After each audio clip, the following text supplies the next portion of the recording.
Hi everyone! Magandang oras! Saan man kayo dako ng mundo? Magandang araw sa inyo at maganda ang sikat ng araw ngayon. Ayan, medyo hindi makulimlim at ang langit ay maganda. Sa tingin ko, iinit maghapon. So, i-update ko lang po kayo sa aking rooftop garden at kung makikita po ninyo, ayan. Wala po akong gaanong mga tanim ngayon. Ang aking mga tanim sa ngayon ay puro mga talbos. Kangkong, mga saluyot at ang aking talbos ng kamote. Ayan po, ang ganda ng aking saluyot. At siya nga pala, marami po palang nagtatanong sa akin. Hindi, hanggang ngayon may nagtatanong pa rin po sa akin kung itong aking rooftop, aming rooftop ay hindi tumatagos ang tubig. What I mean is, hindi tumatagas ba? Hindi po siya, magpa 5 years na po ito, pero hindi sa awa ng Diyos at wag naman, hindi po siya tumatagos. Minsan nga kapag lalo na kapag bagyo, malakas ang ulan, napupuno ito ng tubig, pero hindi siya tumatagas sa ilalim. Kasi may sinasabi sila doon yung karpintero na halo na 1, 2, 3 daw. Hindi ko alam kung ano yung 1, 2, 3. Itanong nyo na lang sa karpintero ninyo. Baka 1 ang bato, baka 2 ang buhangin at 3 ang simento.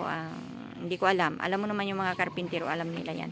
So itanong nyo na lang po siya. At grateful po kami na ang karpintero namin ay marunong. Kaya ito, ini-enjoy po namin yung aming rooftop na hindi tumatagas kapag tag-ulan. So, ito po ang aking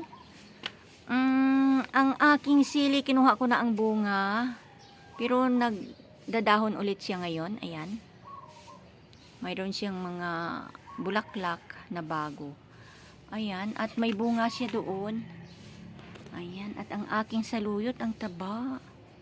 Ang aking kalamansi, katatapos lang bunga. Pero mukhang ano na naman siya. Ayan, ang taba niya, ang laki na niya. At ang aking saluyot, tumaas na siya.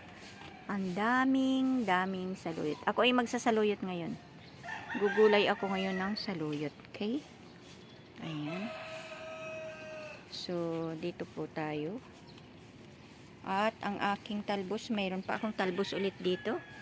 Daming talbos at ang daming saluyot, kaya magsasawa ako. Ayan ang aking sili.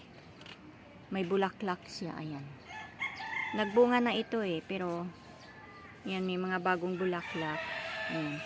At ang aking bagong tanim, itong aking tanglad, yung ang tawag dyan.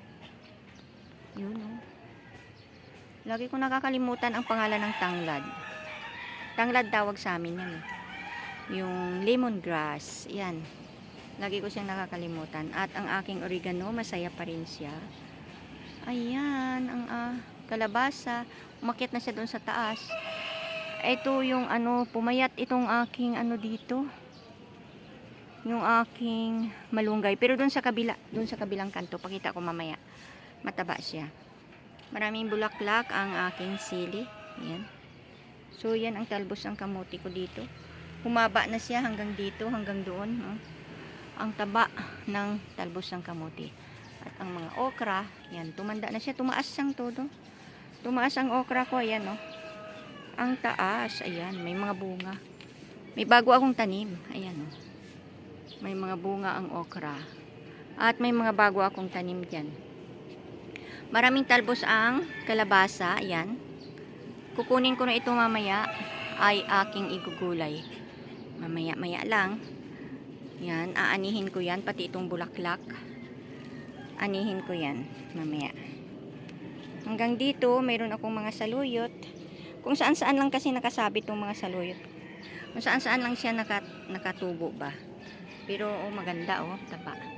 Ang alugbati ko yan na lang ang natira sa alugbati ko dati mataba yan yan. Yun ang itmo. Ang dami Nabawasan ko na nga ito yung panganga. Sana may magnanganganga pa. Kuha dito. At ang aking gabi. Yan ang gabi. Tumaba na naman. Namamatay itong gabi Namamatay siya tapos tumataba. Yan. Namamatay siya tapos tumutubo ulit. Hindi ko siya kinakalkal Sabi maligat daw ito, sabi ng ate ko Pero hindi ko siya nakukuha. So, ito na naman ang aking basurahan. Ito yung abono ng aking mga halaman. Yan, natural yan. Yung mga balat-balat ng mga gulay, diyan ko nilalagay. Prutas. Pero hindi ako naglalagay diyan ng mga kanin-kanin, mga tirang pagkain kasi babaho at saka lalangawin. Pagka ganyan, hindi siya nilalangaw. So, dito mayroon pa akong dito, ayan oh. Gugulayin ko na ito mamaya. Ayan, dati nagbubunga ito pero ngayon hindi ko na siya pabubungahin kasi gulayin ko na lang yung mga talbos niyan. At ito ang alugbati. May iilan-ilan pa naman akong alugbati. Ayan oh. Ayan.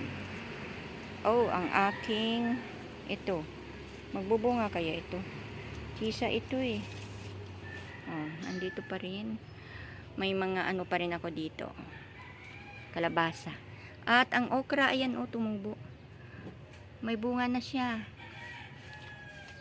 Yan naman, saluyot pa more. Daming saluyot. At ang aking walang katapusang, ayan, ililipat ko yung iba dito sa itaas. Ayan oh, kasi bakante na yun dito o wala. Yun. Ilipat ko nga siya. Ayan. Ayan ang aking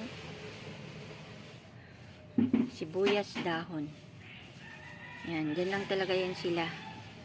Yan na yung kanyang ano. At mayroon na naman dito yung saluyot. Kung saan-saan lang yung saluyot kasi yung bunga niyan, inaano ng hangin.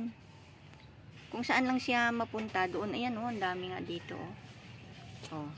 Ang ginagawa ko minsan dyan sa mga saluyot na yan, kapag marami na siya crowded, binubunot ko na kapag lumaki, tapos ginugulay. So, ang tanglad ko dito pa rin yung lemongrass. Ang lemongrass kasi mabilis lumaki. Ayan. Parang ito ay lagi kong kinukunan, pero lagi siyang tumataba. Mas gusto niyang kinukunan siya kasi tumutubo siya ulit ng bago. Pero kapag kasi pabayaan mo lang siya, tumataas siya, namamatay kasi yung ugat niya parang tumataas sa umaangat sa lupa. Ayan, so yan ang aking mga gulayan ngayon. Ayan, kapag ito ay kinukunan ko, tinatalbusan ko, mga 1 week lang, andyan na naman siya ulit. So, dahil sa mahaba siya, putol-putol lang dito sa kalahati, doon sa kalahati. Kaya hindi ako nauubusan ng talbos. Okay. Ayan na, mainit na oh. Ang ganda ng araw. Ang ganda ng panahon ngayon. Siguro hindi uulan. Ang ganda ng langit. Ayan. Medyo mainit-init na siya. So, yan ngayon ang aking rooftop garden. Yan ang kabuuan. Wala akong ibang mga tanim ngayon. Kagaya dati mayroon akong mga sitaw. Ngayon, mga talbos na lang. Yan. So, ayan. Kapag umulan, lalo silang tumataba. Nilinisan ang rooftop kasi medyo madulas. Kaya, winalisan. Ayan po, sa mga nagtatanong kung hindi tumatagas ang rooftop namin, hindi po. Pag magpagawa po kayo, ay gawin niyo yung 1, 2, 3 na halo. Hindi ko alam kung ano yan. 1, 2, 3 na yan. Itanong nyo na lang po sa inyong karpintero. Ang aking bayabas, hindi na talaga siya nagbunga. O, simula anong pinutol ko. Ito pala yung ano ko, oh. Yung isa kong malunggay. Nung nakarang araw, kinuhaan ko yan, kaya ganun eh. Wala mo, nakakatulong na yung malunggay na yan sa amin. Ganyan-ganyan lang yan, pero nagugulayan na namin yan. So, hanggang dito na lamang po at maraming salamat sa inyo. Hanggang sa susunod ko pong update. Maraming salamat. Bye-bye!